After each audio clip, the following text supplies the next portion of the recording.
Okay, welcome to the ultrarunning Sam podcast. We're recording a bit late tonight. It's 5 to midnight on Tuesday night, and we're stopping up late. Everyone's gone to bed. Stopping up late to record tonight's podcast with Ryan Thrower, who is obviously on a different time zone. So it's afternoon for him over in the States. So this is the only time we could make it work, other than waiting until sometime in August. With busy schedules, so I just thought we'd just get it done. Take one for the team and stay up late. So what we're going to chat about is his involvement with FREETRAIL. So he's one of the founding um, startups. What was the word? Founders. One of the founders of FREETRAIL, along with Dylan Bowman, who some of you know from the US. The media empire that they're building with FREETRAIL, his media background, what he's been doing, also is racing. So he recently did Western States 100 a few weeks ago. So we'll chat to him about that and what life looks like on the other side of the camera, racing as opposed to filming and taking photos. We'll talk about music as well, hopefully, as I know he's really into his music. So looking forward to this one. It's hopefully it'll be worth staying up for, and we'll see after. So I'll let him in shortly. So see you on the other side. So I back in at the height of my obsession with Soundgarden was sort of in the mid 90s. So I was into obsessed with Bad Motorfinger and Louder Than Love, those two albums. And then when Super Unknown came out, that was like, whoa, amazing. And I got to see him play at a tiny little, well, I say a tiny little place. It wasn't tiny. Like in Coventry, there was a couple of venues there that, so probably like an hour away from where me and my brother lived at the time. So he got a car. I was only so 94 this was, so I was like 13, 14. Managed to get in. I don't know if it was an over 18s gig or not. Don't think they really checked back then. And managed to get in. And right, this is how long ago it was. So the support band was Moby when he had a punk band. Wow. Wow. Um, yeah, and that was I didn't even know he had a band. I thought he was just like always yeah. like the DJ style. Yeah, no, we had, Yeah. yeah. If like years later, I like tell this story, and I'm like, am I remembering this right? And you have to sort of go like dig into his sort of past and realize, yeah, he had like a stint with like I don't know, kind of like a bit of a thrash punk band. Huh. Yeah, and that was one of his many incarnations of music. Yeah, because he one of the things that I remember them playing because they liked one of the songs they started to play was "Smells Like Teen Spirit." They started playing the riff to it, and obviously everyone went absolutely mental to that because it was, yeah. So he died. Kurt Cobain had died not long before that. Mm. so, Man, so that's hence, wild. hence, hence why, because I know you're a big music fan like myself, so Yeah. that's why I purposely for the viewers. So this obviously doesn't translate if you're listening to this, but that's why I'm wearing my Sub Pop t-shirt. And it's amazing the amount of people that haven't got a clue what Sub Pop is. But then you'll get like one guy will just like sort of stop me in the street and go, "Oh, Sub Pop." Yeah. Yeah, I bet, especially over there because they're everywhere in Seattle. Yeah, I'd imagine so. Yeah, yeah, Yeah. yeah. Because that's where did you grow up in Seattle then? I grew up in Indiana, like middle of the country, kind of near Chicago, and um I moved to Seattle about 10 years ago. Yeah. Got you. So you're still there, are you? Not in because I just wasn't sure if you'd sort of moved closer to where Debo is or anything. Well, right now I'm in Marin, Yeah, sunny California behind me. And then but no, I still have an apartment in Seattle. I'm just currently in Marin. yeah. Yeah. Fair enough. Cool. Right, I should do the official intro, shouldn't I? So, welcome to the Ultra Running Sam podcast, Ryan Thrower. Thanks for having me. Good to be here. Yeah, appreciate you coming on because you are a busy guy, and I say this often about people that are sort of that I struggle to sort of pin down to a recording that you're a busy guy, but you you really are a busy guy, aren't you? You Yeah, I sure am, man. I sure am. so just sort of for people who don't know, because obviously sometimes, I'm like fully aware of the whole like global trail running industry and media and everything, but some of my listeners maybe sort of only sort of pay attention to English ultra running and trail running and stuff and fell running. So for the people who don't know who you are, I like to ask the first question I always ask is the superhero question. So if you all superheroes have an origin story, like a backstory of how they came to be who they are as a superhero. So Ryan Thrower, the superhero, trail runner, ultra runner, media mogul that you are. What is your backstory? What's your origin story? How did you get from where you were to where you are now? Ryan Thrower, the superhero with a checkered past. Um, no, let's see. I grew up, yeah, like I grew up in the middle of the country and kind of near Chicago in a state called Indiana, and moved out to Seattle about 10 years ago just because I'm obsessed with the West Coast mountains and pretty much everything in Pacific time zone is like where you want to be, at least for me. There's obviously really good stuff elsewhere in the country too, but I moved out there to be close to mountains and to kind of try to feel like I'm on vacation 24/7. And it's basically felt that way since I moved out. I thought I was just going to be in Seattle for, a couple, maybe like a year or two. And then I was going to move to San Diego because I really wanted to live in San Diego too. And then I got to San Diego, and I was like, or I got to Seattle, and I was like, oh, I'm gonna live here forever. It's the best place on earth. Like the access to the mountains, the water, just the climate, the people. It's amazing. So I picked up a camera in 2019 and started shooting race photography. And then from there, got into a little bit of videography, um, helped um, make some, trail running films and stuff like that. And then got connected with Dylan Bowman, and he and I started a company that is now called FREETRAIL, was called Pillars initially. And we are a trail running media company that does podcasts, short films, anything from like a race documentary or like a training for video. Like here's, Tyler Green and Rachel Drake training for Western States. Essentially, like we take that formula and use it for a bunch of different athletes. And I shoot races, photos, all sorts of stuff. So um, yeah, we are just like a trail running media business, and we've been around since 2020 essentially. And we're still kind of figuring it out, but basically, I just travel all the time. That's why I'm hard to pin down for this podcast. I travel all the time, and always am working in a good way because I love what I do. I don't, I'm very, very lucky to be able to do what I do. So this being a nutshell. Oh, also my first and foremost passion is music. Running is second. So I have a podcast called Trail Running Radio with my coach, Hannah Allgood, and we just talk music. So that is like, I think a vital piece of information of me, of who I am is I play music. I listen to music. I love music. It's like my love language. And so, yeah, that's me. Yeah, that's it's I love the concept of a trail running radio. I think you're sort of you like sort of one step ahead with that. It's the kind of thing that when I heard about that you'd started doing, I was like, oh, that makes complete sense. Mixing the two things because I know some people are quite funny and purist about when they're running that yeah you don't need music, you just need the views and everything, and I do get that.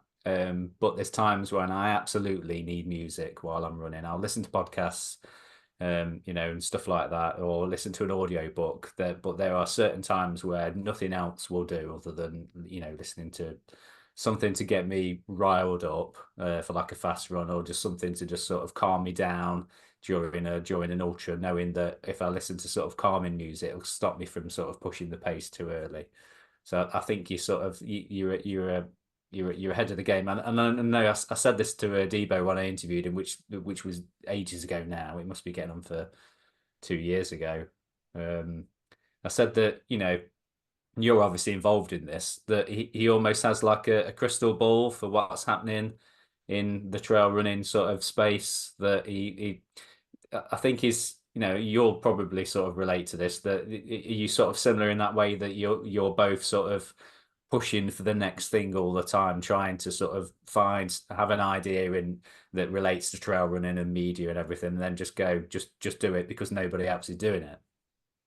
Oh, well, thank you. Yeah, I mean, I will say I don't I don't get to spend enough time with trail running radio, but that concept came to me, and to me it felt like, oh, how is nobody doing this? But the concept came to me when I realized I was in the I was in the car with somebody, and they were telling me about one of their favorite songs, and then we listened to it, and I listened to it so different than if I would have just whatever. And so my hope is that if people listen to the podcast, they will hear my little preamble or Hannah's preamble about a song, and then you listen to it differently. And then you're like, because if somebody's like, yeah, the third verse, like Van Morrison, Sweet Thing, the beginning of I think it's the third verse, second verse, third verse. The drummer switches from the hi-hat to the ride cymbal for one measure. And you're like, why did he, that was genius. Why did he do it? And we don't know. And then, so now listen to the song, and then you listen to the song and you hear that and you're like, whoa, I never would have picked up on something like that, or Yeah. that little riff right in the second chorus when it kicks in, so there's, I think people listen to music differently when there's like a weight to it, when it's like, hey, here's my favorite song, The War on Drugs, Pain. And this is my favorite moment in music, is at the last chorus when the piano kicks in. There is piano in the song, but you don't notice it until that moment. And then there's just this massive solo that's like just basically riffs to end the song. And I get goosebumps thinking about it. I get goosebumps right now.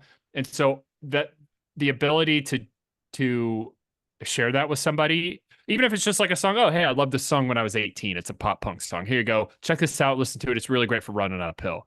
That's just like you'll listen to it differently than if you just came across a random playlist and you click play and you just kind of zone out or whatever. So that's why I love that. And then just to follow up on your last point, Dylan is so insanely smart. He's very clever. He, from 15 years or maybe more of being a professional athlete in the sport and seeing the trends and how things changed over time, he almost can like forecast and guess what is going to come next, or what's a great idea. He's an ideas guy. Mm. I think I'm an ideas guy, but then I know Dylan is an ideas guy. And yeah, he's just so fun to work with, is always very positive, loves the sport, and it's contagious. And so I get to work with him every day, and it's really, really fun.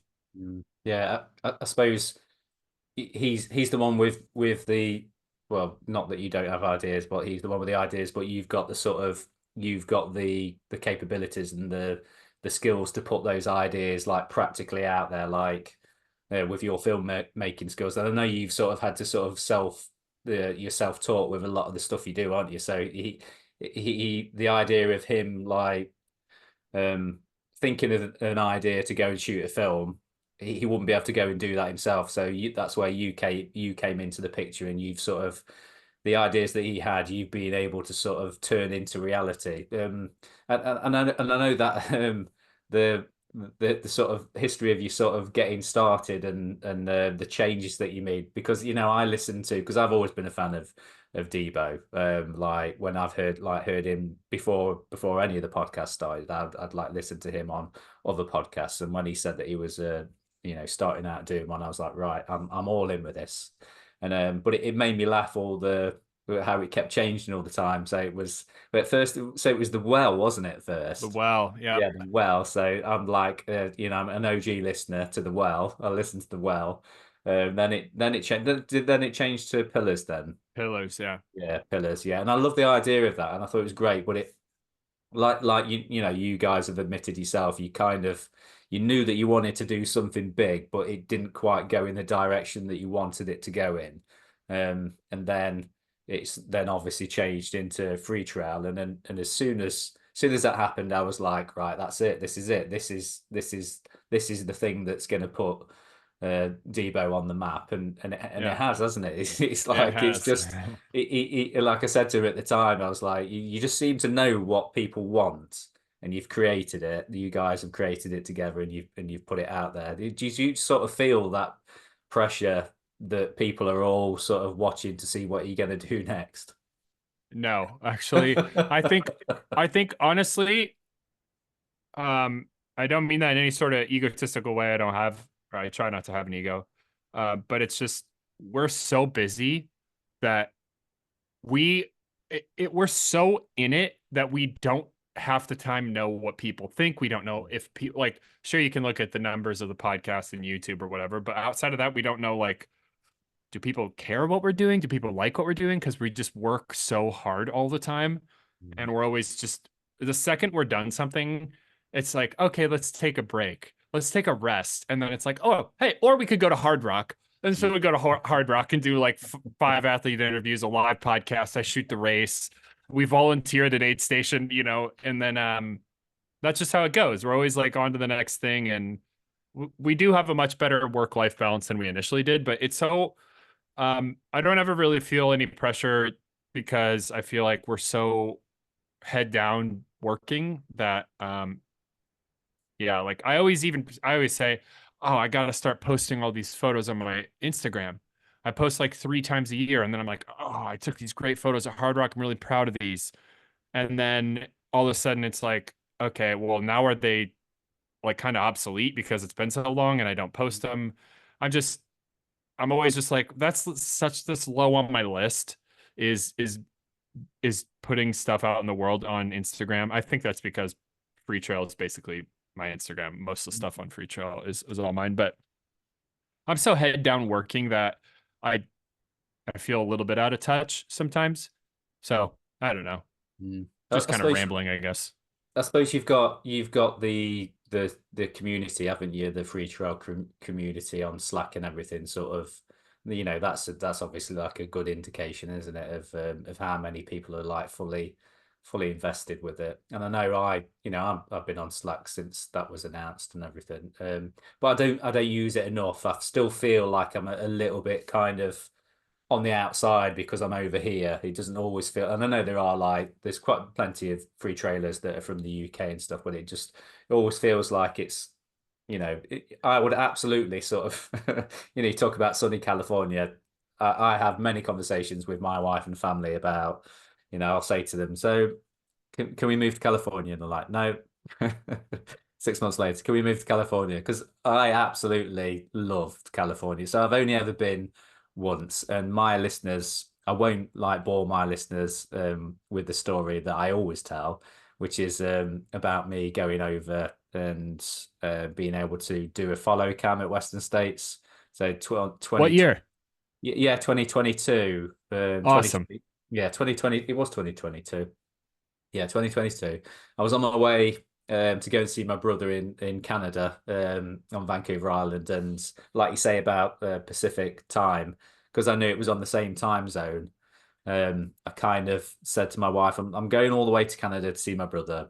It's in June, and I'm going to tie it in. So I literally just, my listeners will know this story inside out, but I just sent an email to Billy Yang saying, um, I'm coming over. I work in media in the UK. Can I help out in any way, like with the live stream or anything? I'll do anything. I'll carry bits of equipment. I'm going to be there over the weekend. What do you want me to do?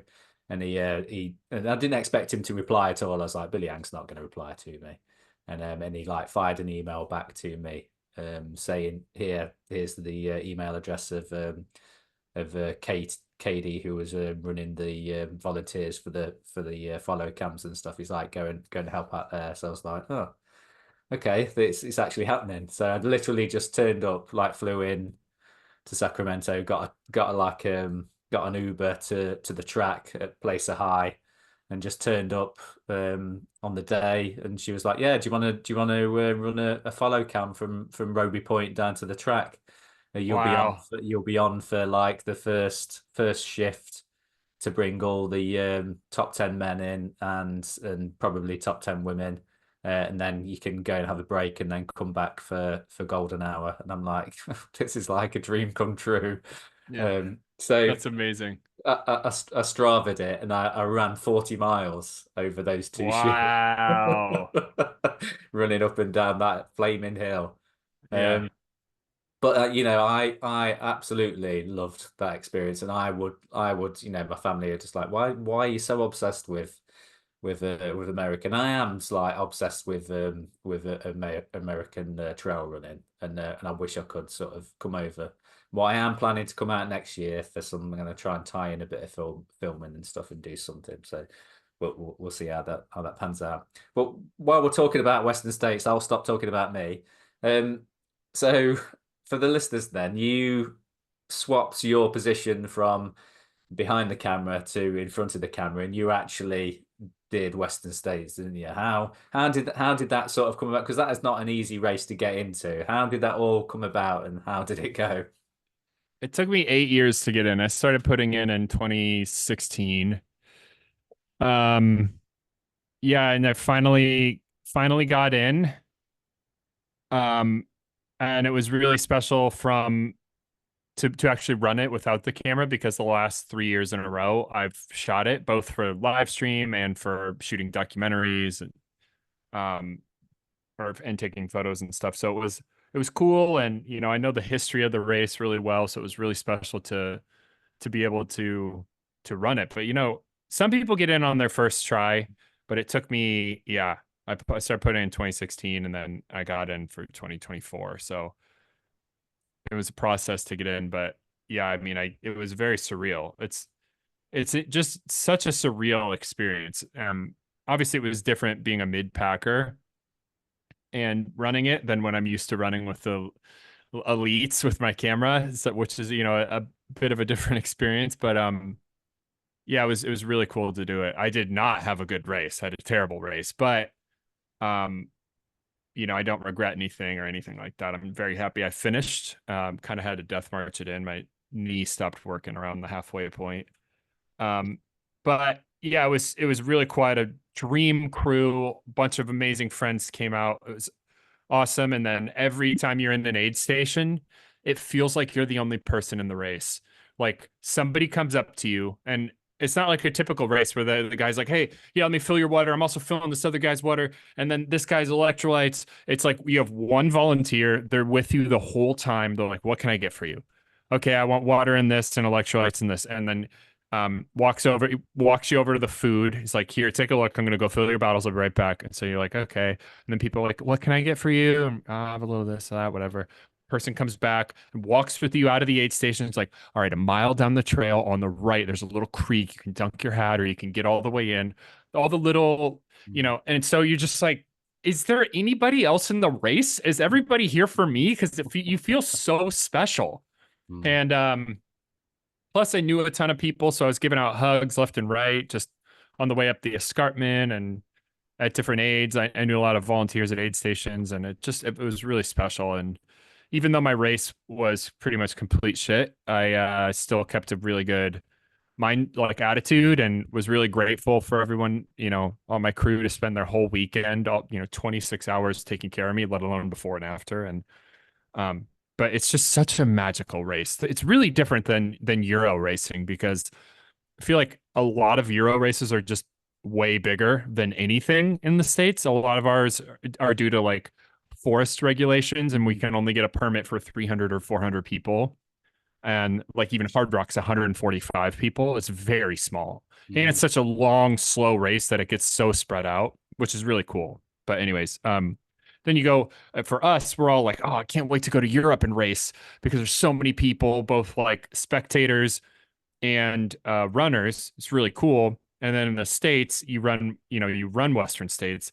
There's 369 people. Of course, people spread out, people drop out, etc.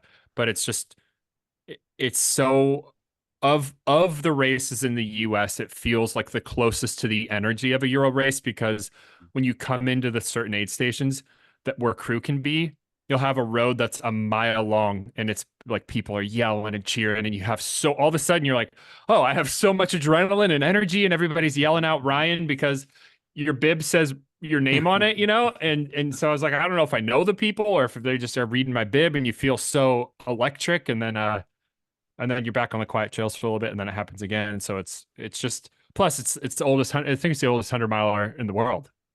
So it's just it's like the Mecca. It's something, and I also think it's special that it's so hard to get into, Mm. both now for elites because the sport's so freaking fast now and competitive, and both for average Joes like me, where it's like, okay, there was like over 9,000 people put into the lottery, and they only take 369 people. So the odds are not good. I think there was like 54,000 lottery tickets in it and I had 32 Wow.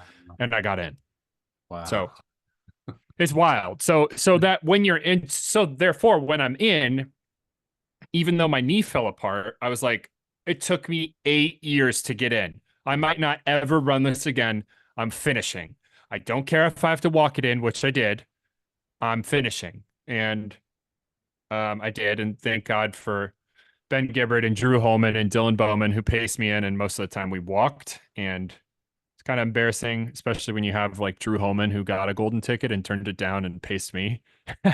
And I'm like, I can't wait to run with Drew. And then I get there and I'm like, well, we're doing a lot of not walking, hiking, power hiking, if you Oh, will. okay.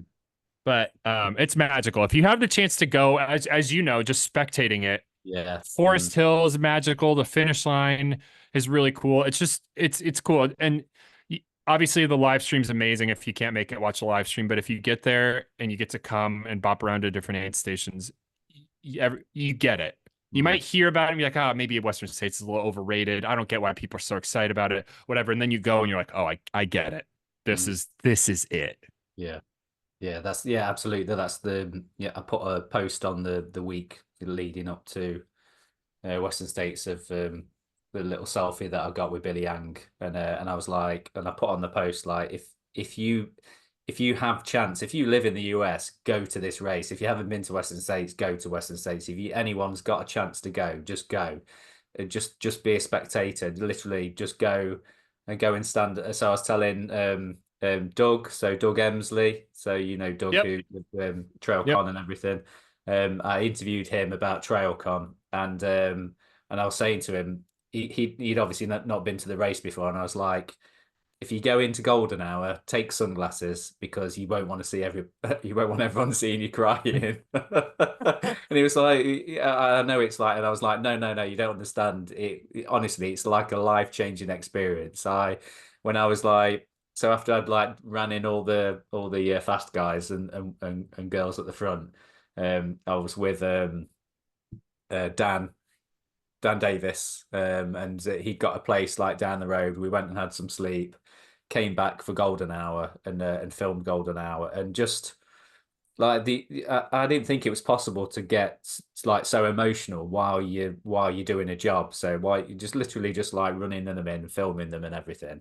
Um, but you just can't help but get like absolutely like crushed by the emotion of the moment. And it's something that I never, I've been to loads and loads of ultras like all over the place. But there's something absolutely magical about Western States, isn't there? Yeah. It's in that golden hour, especially the last like 5-10 minutes, you can just feel Mm. that this person has given it literally everything they've had to come this close to almost 30 hours to finish this race. Mm. And whether that's just the caliber of runner they are, that the abilities they have to is that's their pace, or something went completely sideways Mm. and they soldiered on to just get to the finish line. Mm. And for those that don't know, when you get to the end of Western States, you run 300 meters around a track, which is almost a complete loop. And so you have time to hit the track and soak it all in. You see the finish, but you have to run around the track, and it's not a chore. It's a gift to be able to run around that track because a lot of times you turn the corner, there's the finish line. Oh, we're done. It's kind of anticlimactic. in ultra running. There's been plenty of races where I've just finished and I'm just like, oh, okay, that's it. I guess I'll just go drive myself home and that's it. But at states, you get to go on the track, and unless you finish at a weird hour like I did, there's a ton of people there. And especially at golden hour, there's like just as many, if not more people there for at golden hour than there are for the Yeah, yeah. first finisher. And so they're running around the track, and both as a spectator and the runner, everyone gets to soak in that person's finish. And you have 300 meters, which at that point is probably taking them a couple minutes to get around the track. And it's like such a special way to end, because rather than come out of the woods where you've been alone with your thoughts or whatever and just finish the thing and then it's done and somebody puts a medal around you and gives you like a cold piece of pizza and you go home or whatever, you get this like crowd welcoming you in, and then as you finish too, people are still cheering for you, and like there's so many people there and so supportive, and everybody is like your biggest fan in that moment, and you just feel it. It's so different than anything else. And obviously I'm sure winning UTMB or Zagama or something is, that's a different experience, but like for most runners, having the ability to run around that track and have everybody celebrate it with you is so special. Because I mean, I was like run limping around the track. I was basically just like staggering, and I was so happy, even though I was in so much pain, because I was like looking around, saw a couple people I knew. My crew was, moseying with me around the track, and it was so special to be able to have that extra, like, let's say it was 2 minutes, 3 minutes to get around. I don't know what it was. And then you just get to soak it in. It's like it's almost like the race flashes before your eyes in that last little bit. You remember all the highs and lows, and then yeah, so it's just so magical. And so if you do ever get the chance to go to states, I highly recommend it. What does that finish mean to you then? With 8 years trying to get in, you're so involved with trail running and ultra running, with your, position with free trail. How, how sort of, how emotional was it for you to get to that point and cross the line that you've seen so many people do over the years, and you've been there filming them, taking photos of them? How did it feel for you being on the other side of that? Yeah, I mean, I definitely teared up, and I teared up a lot near the last few miles. It was just like couldn't believe I had gotten through it, but it's also like at the same time I was really disappointed with my race because I feel like I didn't get to use any of my fitness. Um, I ran the first half really easy, took it very slow, just trying to be smart, and then my knees just blew up. It wasn't like I ran really hard and just, blew up, whatever, and it bonked or something. And so it was like a bag of mixed emotions. Like part of it is ego. I have the ability to run pretty close to 20 hours, and I ran 26 hours. And part of me was just like, I can't help but be human and be like, okay, well, now everyone thinks I'm a 26-hour finisher, which who the heck cares? Mm. Nobody cares. It's me. Only me cares. But that is a little bit of like an honest, like that's ego talking. And then part of me was just like, if this is the only time I'm going to run this race, it would have been amazing just to have my like pretty close to perfect day, maybe not perfect day, but like a really good day where it's like, oh, I ran 22 or I ran 23:50 and I got the silver buckle, because if you run more than 24 hours you get a bronze buckle. But um yeah, so in the moment it was like a little bit mixed. I couldn't walk after I finished. My right leg was like twice the size of my left, so I had to like Wow. instantly sit in a wheelchair, and then they wheeled me over to get my feet checked out too. They were really blistery. So it was kind of like a weird um, finish, but then I sat with it. I had a really low low for a good handful of days, and then I finally came out of it. And it also helps now that I can run again. Mm. I ran today and yesterday, and I ran a little bit at Hard Rock. Hard Rock was my first run back, so it was about two weeks of no running, which when you train as much as like I trained since January, and I mean all through a crazy stormy winter, I was out running 4 hours every weekend, twice a Saturday and Sunday, 4 hours, and just like all the training I did and all that like chemical balance of running, and then all of a sudden, not only am I having the post race blues, I'm also not running. So it was like processing the race. What could I have done differently? I didn't have a great day, but at the same time, I knew so many people during the race, and it was so special because if I would have never been to the race and I just got into states and went there, I might have dropped because I wouldn't have had the extra magic that I've had of going 3 years in a row, now 4 years in a row, and understanding the race, just understanding the tradition, um, and all the people that you can see are like have tried so hard to get in, both the elites with golden tickets or being top 10, and the people that have run qualifiers for 5 years, 8 years, 10 years, whatever.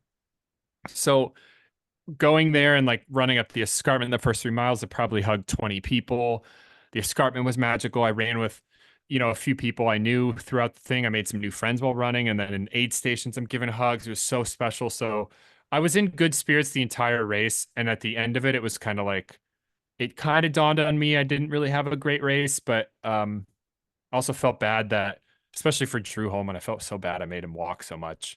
But obviously he didn't care. He just wanted me to, have the best race I could, and he was supportive, and he didn't care at all that we walked, but I cared.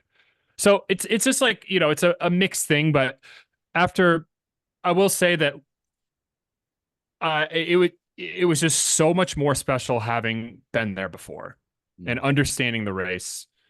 And so, yeah, I mean, now I'm very happy about the race, and I'm kind of over the post-race blues, and I'm like, I got 26 hours. Who cares? Some people would kill for that time, and it's all relative. And all that matters is that I had a great group of people supporting me. My partner, Addy, Sasha, Dusty, my buddy from Indiana, who got me into the sport, was there. So that was special. And now I'm stoked. I was like, you know what? I finished Western States. I got into Western States. That's the hardest part, is getting into the race. Running is not even as hard as getting in the race. So, anyways, if you're thinking about doing Western States, start putting in now.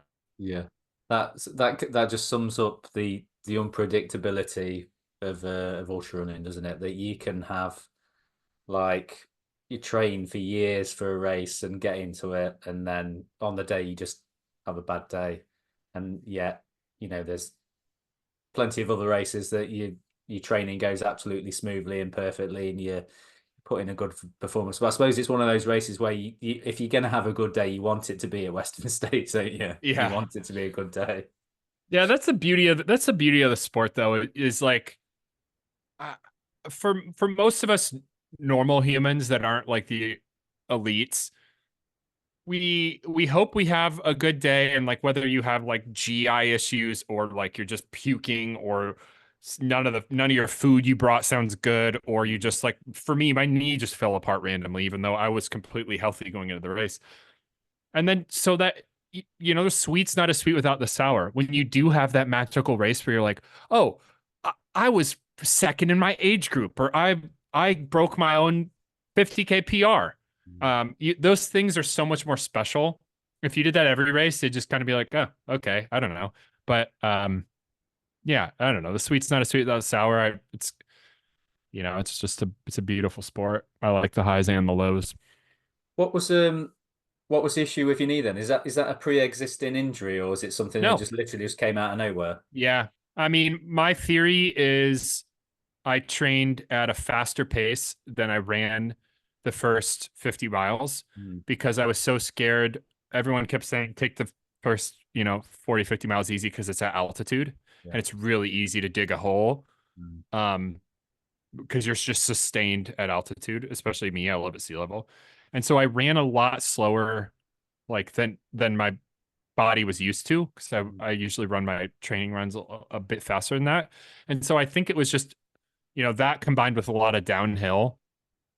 My knee was just kind of like, hey, this is essentially the first time we've run at this pace.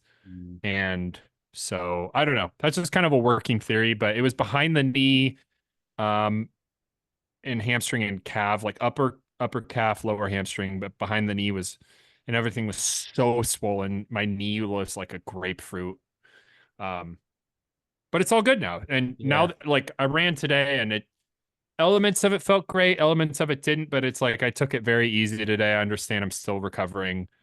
But you've done yeah, well. it was just You've done well to get back to running again, haven't you? So quickly with something like that. It could have been. Shout out to my coach, Hannah Allgood, who's given me a bunch of PT exercises to do, and I do them.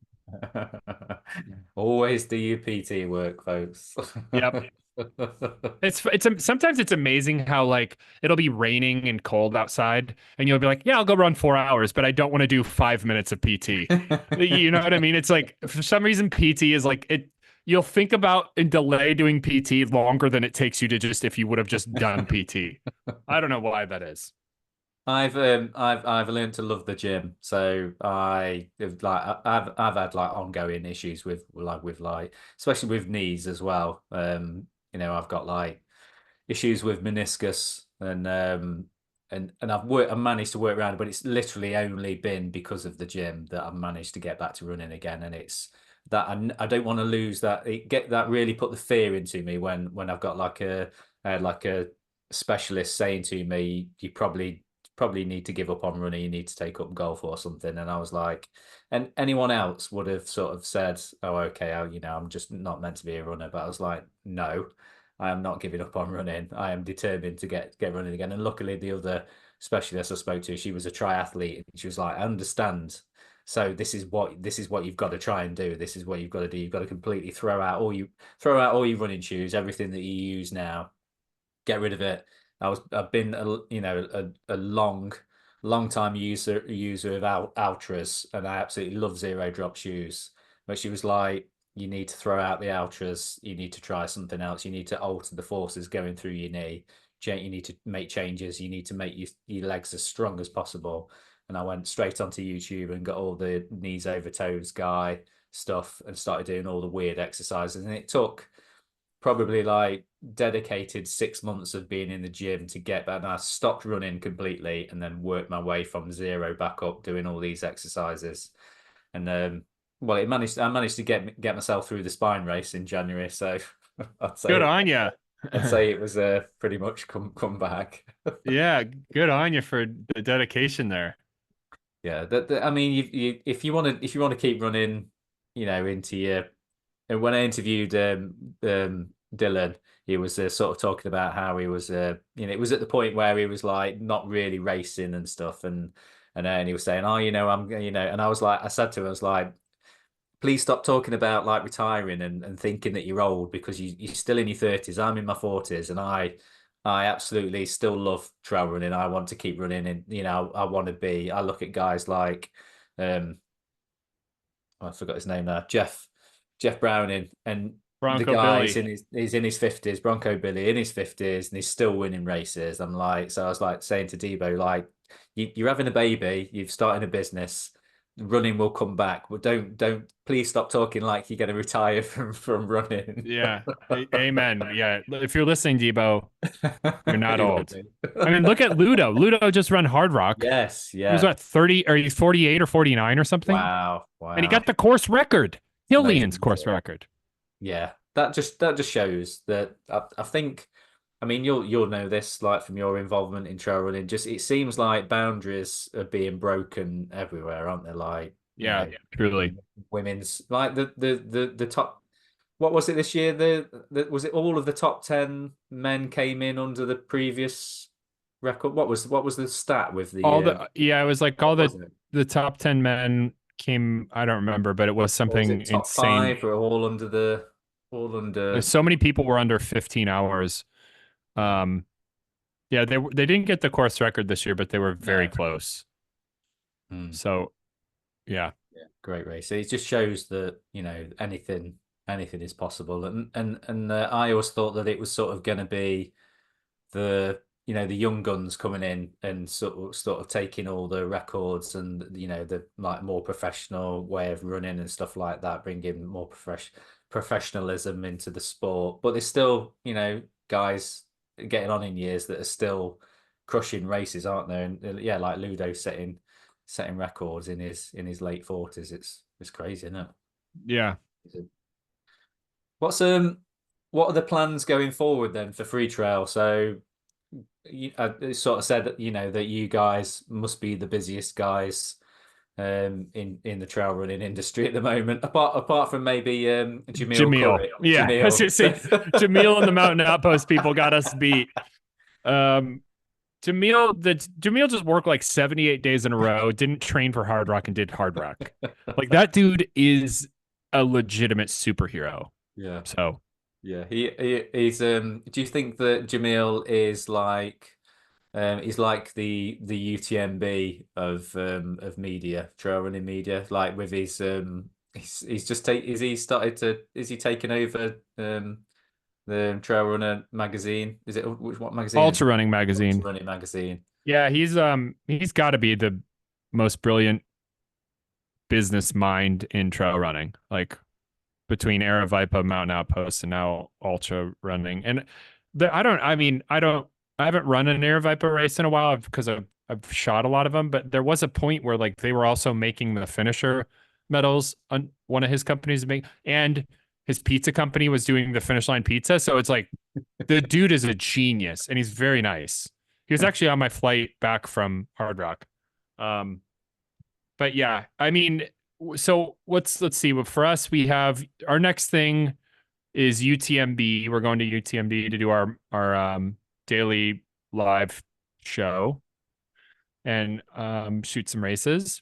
Hmm. Where do you do that? Then Do you do that in Chamonix, right in yeah, we do it Chamonix? in Sham. Yeah. Yep. And then I go to run Transalpine, which is a 7 day stage race in the Alps.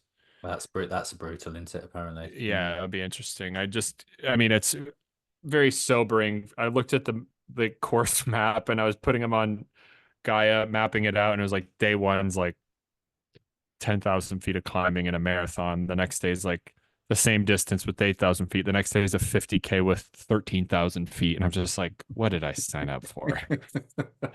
So now I'm kind of cramming for the test with training, um, coming off of states, recovering from states, but also trying to put in like big vert days. Yeah. Um, doing that with the team. My friend Ben, who also pays me at States, he also pays me at Bighorn.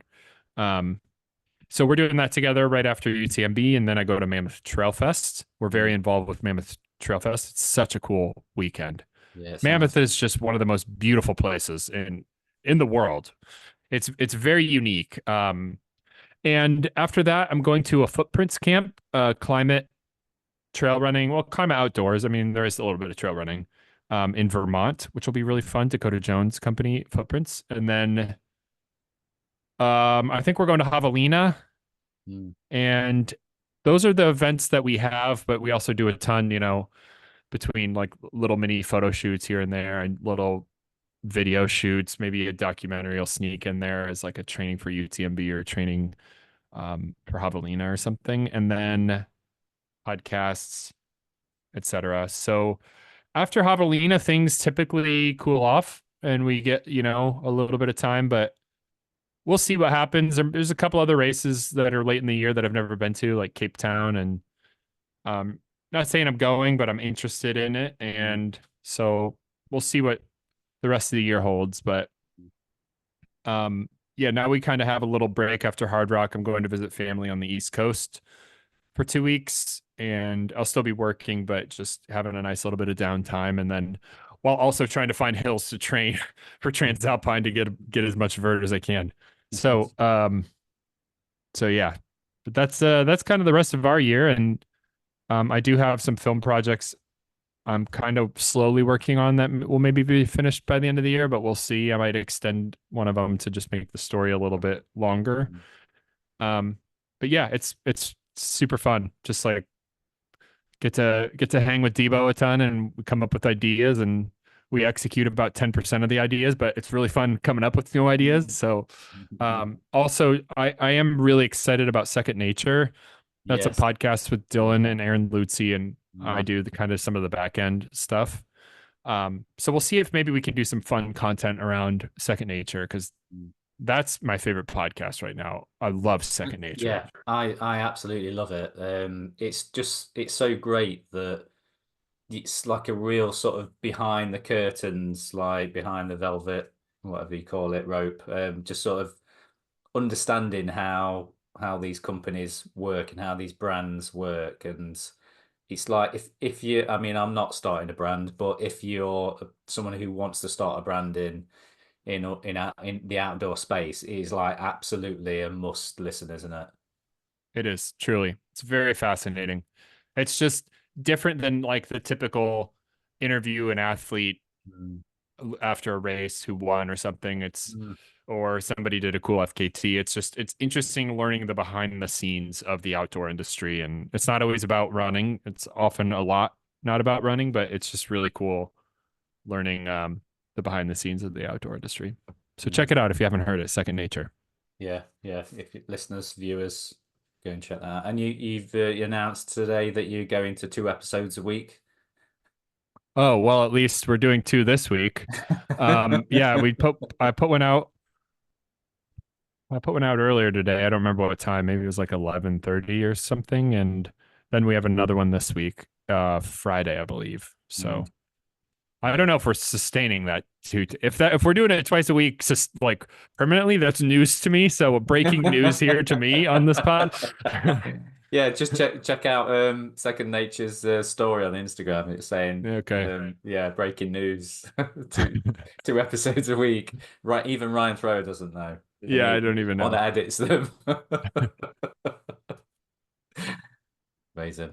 Yeah. So that's great. I should see you in Chamonix because I'm out there. I'm doing MCC, which is How'd you the get in? that's the media race, isn't it? MCC. So it's people involved with the race and locals can get into that. And the only reason I got in is because I interviewed the guys from Iron Man and UTMB after the whole Whistler thing Oh yeah, yeah, yeah. when that all blew up. I because obviously the media storm that was surrounded by that. Oh, do I? I yeah, I reached out to them and just said, have you sort of gone on the record and told your side of the story sort of thing? I've got a podcast in the UK. Don't know if you'd be interested in coming on and speaking to my viewers and my listeners about putting over your side of the story because obviously we're hearing Gary Robbins' side of things. Have you got more to sort of say on the subject? Thinking that they wouldn't respond to me, and they were like, "Yeah, sent me a DM back, said email this person and we'll arrange it." And I still didn't think it was going to happen, so I emailed them and was like, "Do you want to sort of come on and talk about it?" So they came on my podcast. So it was the guy head of global trail running for UTMB, and then I can't remember the names now, and then it was a guy that was actually in Whistler who was part of Iron Man. Um, and I just sort of did it on the sort of basis of I've got no opinion either way because it doesn't really affect me over here. But this is your chance to sort of put your side over. But at the same time, these are all the things that I'm hearing about what you've done. Is what's the truth of it? Should you have done things differently? How have you handled it? Should you handled it? Do you feel any regret over it? And it was kind of like, I thought it was quite a well-rounded um, interview that I didn't show any bias from my sort of side of things. And afterwards, they were like really happy. Even though it wasn't like the outcome wasn't like, UTMB and Ironman are like, are amazing. It was sort of like, this is the situation. Things could have been better moving forward. And they got me in touch with their press people in the UK, and she emailed me saying, we really appreciate the chance to talk about it to your listeners. Do you want to come and do one of the UTMB races? And I was like, yes, yes, I do. And I was That's thinking, oh, amazing. what they going to let me do? Will I be able to do CCC? Well, can I do UTMB? And they were like, we've got a place for you on MCC. And I was like, oh, I've never heard of that. And obviously that's like the first race of the week, isn't it? MCC, Yeah, and it's I'm trying to do it this year. oh yeah, I'm yeah, gonna see if I can get a media pass or yeah, media, do it. entry. But Oh, that'd be that's great. Right. amazing. It'd be Yeah, nice to know somebody there. Um, that's the only one I can do because I work every other day. yeah, You yeah. know. Well, Yeah, they're saying, if you're coming over, come over for the week, do MCC, do your race, get it out of your system, and then you've got the rest of the week to sort of look at all the other totally. races and stuff. So that's the plan. So I'm currently building a camper van for for the whole family and I don't know how this is going to go. I mean, I'm fine. I sleep in the back of vans all the time for races and filming and stuff. But my girls. I've got two teenage girls that are used to a certain level of comfort when they go on holiday. So I'm not sure Yeah, how sleeping that'll in be the interesting. sleeping in the Yeah. back of a van or in the awning. I don't know how that's going to go down. Yeah. So we'll see. But I promised them like spectacular views. I mean, I've been to Chamonix so many times, but I've never ever been in summer. I've in in my previous life before I was a trail and ultra runner, I was like a obsessed with snowboarding. So I used to go all Uh, over Europe snowboarding. yeah. And I went to Chamonix, loads of times in winter, and I absolutely love Chamonix. But I haven't been back for a long time, well over 10 years, and I've never been in the summer. So I've got to sort of impress the family with the views and everything. And then I promised them to take them to somewhere with a beach. So we've got to drive further south, down to the south of France, and sort of go into probably like northern Italy or something, so that they get to lie on the beach for a week after. Yeah. Well, that'll be amazing. Yeah, this is the way I'm selling it to them, that it's Yeah. an adventure for me to go and go to the race and be able to sort of be involved and get. They promised me media credentials as well, so I don't know what that will get me. I don't know. You'll know more than I do, so. Yeah, Uh, that'll be a really fun week. Yeah, should be good. Busy, busy. So Yeah. yeah, that'd be great if you get onto MCC. I'll know somebody. Yeah. Heck yeah, man. Awesome. Right. I appreciate you coming on, mate, and giving us your time and talking about free trail and your own running exploits. I know you are a busy man. So enjoy the break that you're gonna have over the next few weeks, even though you are still working. And thanks for coming on. Yeah, thanks for staying up late. It's 1 a.m. your time. It is. I have a 6 a.m. flight tomorrow, so it was now or it was going to be like Now August. or So never. Yeah. And yeah, it's August is busy as well, so yeah, glad we found the time. Thanks for making time and sacrificing your sleep. yeah, no problem, mate. I appreciate you coming on. Thanks, mate. Yeah, if I don't see you before, I'll probably see you in Chamonix. Looking forward to it. Cheers, mate. Thanks, everyone. Bye.